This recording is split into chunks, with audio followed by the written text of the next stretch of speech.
وہابی کون لوگ ہیں؟ وہابی اور ایک عام مسلمان میں کیا فرق ہے؟ دیکھیے، وہابی کا لفظ بطور گالی استعمال کیا جاتا ہے، جیسے جماعت اسلامی کے لوگوں کو لوگ مودودیہ کہہ دیتے ہیں۔ تو اول تو یہ لفظ کسی شکل میں بھی زبان پہ نہیں لانا چاہیے، کبھی استعارتاً کسی شخص کو معین کر کے نہیں کہنا چاہیے کہ وہ وہابی ہے۔ یہ وہ یعنی توہین ہے جس سے کہ اللہ تعالیٰ نے روکا ہے۔ لیکن وہ کون لوگ ہیں جنہیں وہابی کہا جاتا ہے؟ نجد میں آج سے تقریباً 250 سال پہلے ایک شخصیت پیدا ہوئی، محمد ابن عبد الوہاب۔ انہوں نے دین کی خدمت کی، دین کی اصلاح کا کام کیا، جو بھی مسلمانوں میں غلط چیزیں رائج تھیں، مشرکانہ اعتقادات، بدعات، ان کا قلاقبہ کیا اور ایک تحریک شروع کی۔ اس کا پھر معاہدہ ہو گیا آل سعود کے ساتھ کہ آل سعود ایک ابھرتا ہوا قبیلہ تھا یہ، تو ان دونوں کا معاہدہ یہ ہو گیا کہ ہم مل جل کر کام کرتے ہیں، اگر حکومت کو ہم قائم کر لیں تو اس کی حکومت، اس کا انتظام جو ہے دنیاوی، وہ آل سعود کے پاس رہے گا، اور اس کے دینی معاملات جو ہیں وہ آل شیخ کہلاتے ہیں، وہ اب شیخ محمد بن عبد الوہاب کے خاندان کے پاس۔ اس طرح یہ سعودی ڈائنیسٹی شروع ہوئی۔ پہلے نجد میں حکومت بنی، پھر انہوں نے حجاز کو بھی فتح کر لیا، تو حرمین شریفین بھی انہی کے زیر انتظام آ گئے۔ تو یہ جو ایک سلسلہ چلا ہے، تو اب ان میں محمد ابن عبد الوہاب رحمۃ اللہ علیہ نے جہاں بہت اچھے کام کیے، وہاں ایک پہلو ایسا بھی تھا جس پہ اختلاف پیدا ہوا۔ انہوں نے تصوف پر بڑی شدید تنقیدیں کی، اور اس میں کچھ میں سمجھتا ہوں کہ جیسا ہوتا ہے، کوئی جب بھی ریفارمر کھڑا ہوتا ہے، کوئی مصلح، تو جذبات میں آ کر بعض اوقات سخت باتیں بھی کہہ دیتا ہے۔ تو اس طرح کی کچھ باتیں بھی انہوں نے فرمائی ہیں۔ اس کا رد عمل ہندوستان میں خاص طور پر ہوا، اور انگریز نے وہاں پر جو شہیدین کی تحریک تھی، شاہ اسماعیل شہید اور سید احمد بریلوی رحمۃ اللہ علیہ، ان کی جو تحریک تھی، اس کو بدنام کرنے کے لیے یہ کہہ دیا کہ یہ انہی وہابیوں کے پیروکار ہیں، اور ہمارے ہاں بعض علماء نے پھر ان کی مخالفت اسی وجہ سے کی اور فتوے دیے ان کے خلاف۔ تو اب یہ لفظ جو ہمارے ہاں بریلوی مکتب فکر کہلاتا ہے، اس کی سب سے بڑے گالی ہے جو وہ دے دیتا ہے۔ وہ دیوبندیوں کو بھی وہابی کہہ دیں گے، وہ تو اب گالی دینے کی بات ہوئی نا، تو گالی دینی ہے تو دے دو جو چاہے۔ حالانکہ دیوبندی مکتب فکر کے علماء محمد ابن عبد الوہاب کی ہر بات کو نہیں مانتے، بلکہ وہ خود بھی تنقیدیں کرتے ہیں ان پر کہ ان معاملات میں انہوں نے حد اعتدال سے تجاوز کیا ہے۔ میں اس وقت فیصلہ نہیں کر رہا کون سی بات اور صحیح ہے یا نہیں ہے، میں صرف بات آپ کو بتا رہا ہوں کہ دیوبندی علماء کو بھی ان سے کچھ اختلافات ہیں۔ ہاں، ہمارے ہاں جو اہل حدیث حضرات ہیں وہ ان کے خیال سے کلیتاً جو ہیں وہ متفق ہیں۔ اب ہمارے ہاں کیا ہوتا ہے کہ جس کو بھی بدنام کرنا ہو عوام کی نگاہوں میں، اسے کہہ دو وہابی ہے۔ اس کا ایک لطیفہ بھی بیان ہوتا ہے، جبکہ ہندو بھی تھے، اور ہمارے پاکستان میں کہتے ہیں کہ ایک جگہ پر کوئی بنیا تھا، وہ مولوی صاحب جو تھے وہ اس سے سودا لیتے رہتے تھے قرض پر۔ ایک موقع پہ آ کے بنیے نے کہہ دیا کہ مولوی صاحب اب آپ کو میں سودا مزید نہیں دوں گا، پہلا حساب چکا دیجیے۔ تو انہوں نے واعظ میں کہہ دیا کہ فلاں شخص سے شنکر لال سے اب سودا نہ لو مسلمانوں، وہ وہابی ہو گیا۔ لوگوں نے اس کا بائیکاٹ کر دیا، تو اس نے ہاتھ جوڑ دیا آ کر۔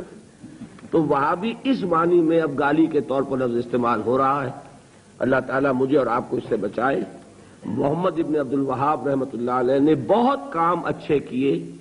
اس عرب میں بھی بہت شرک ہو رہا تھا، قبر پرستی ہو رہی تھی، یہاں تک کہ جو یمن سے حاجی آتے تھے، طائف سے گزرتے ہوئے حضرت عبداللہ ابن عباس کی قبر چونکہ طائف میں ہے، پہلے اس کا طواف کرتے تھے، پھر جاتے تھے خانہ کعبہ کے طواف کے لیے۔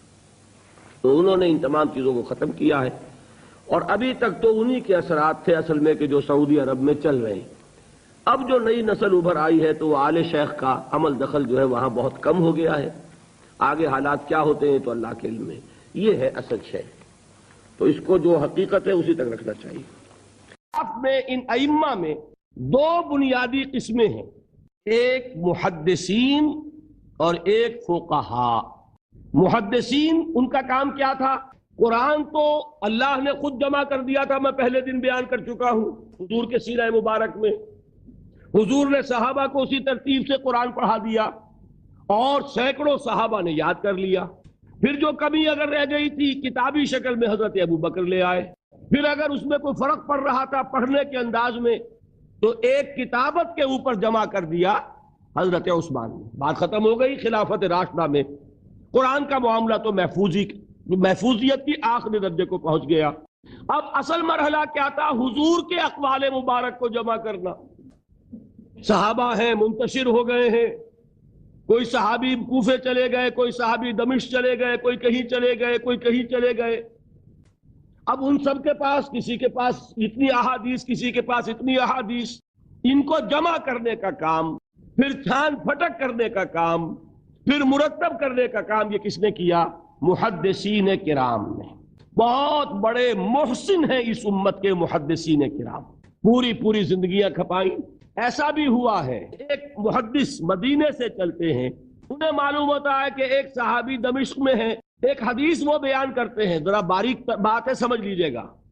ان کو وہ حدیث معلوم تھی، لیکن وہ حدیث 3 راویوں کے راستے سے آ رہی تھی، ان کے پاس جو حدیث تھی وہ 2 راویوں کے حوالے سے تھی۔ اب وہ جاتے ہیں اور وہ دمشق کا سفر کرتے ہیں صرف اس حدیث کو سننے کے لیے، سواری سے اترتے بھی نہیں۔ میں نے سنا ہے آپ حضور کی یہ حدیث بیان کرتے ہیں، جی ہاں، ذرا مجھے سنا دیجئے۔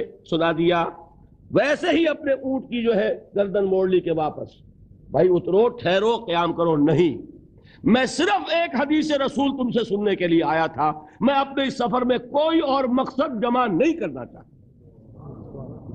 یہ کام کیا محدثین نے۔ لوگ سمجھتے ہیں جیسے کہ ڈرائنگ رومز میں بیٹھے ہوئے آرام سے کتابیں پڑھتے ہیں، شاید ایسے ہی محدثین کا کام تھا۔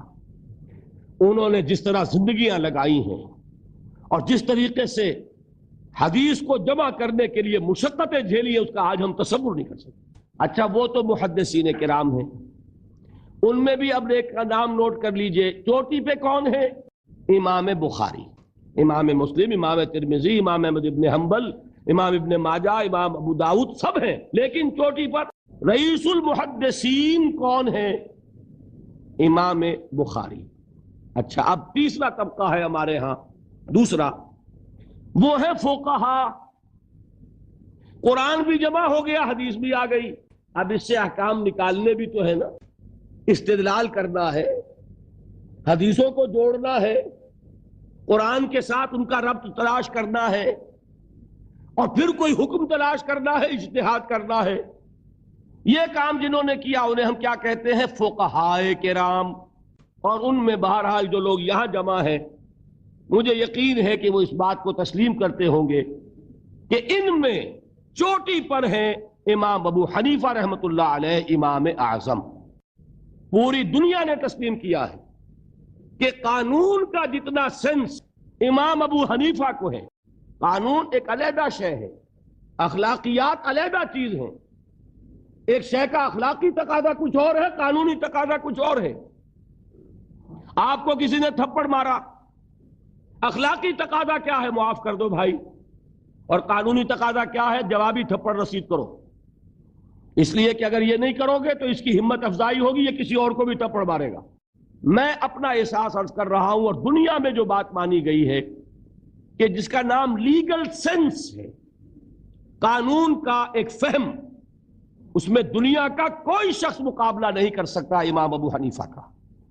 آپ صحابہ کو ان سے مستثنیٰ کر دیجئے، ظاہر بات ہے انبیاء اور رسولوں کا معاملہ نہیں ہے، تو باقی انسانی نوع انسانی کے اندر امام ابو حنیفہ کا پلے کا کوئی شخص، ان کے برابر کا کوئی شخص قانون کا فہم رکھنے والا آج تک پیدا نہیں ہے۔ تو سید الفقہاء کون ہوئے؟ امام ابو حنیفہ۔ اور رئیس المحدثین کون ہے؟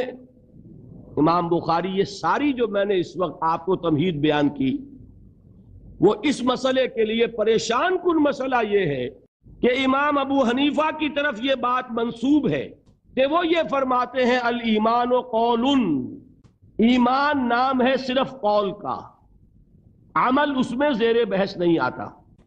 ولا یزید ولا ینقص، وہ ایمان نہ گھٹتا ہے نہ بڑھتا ہے۔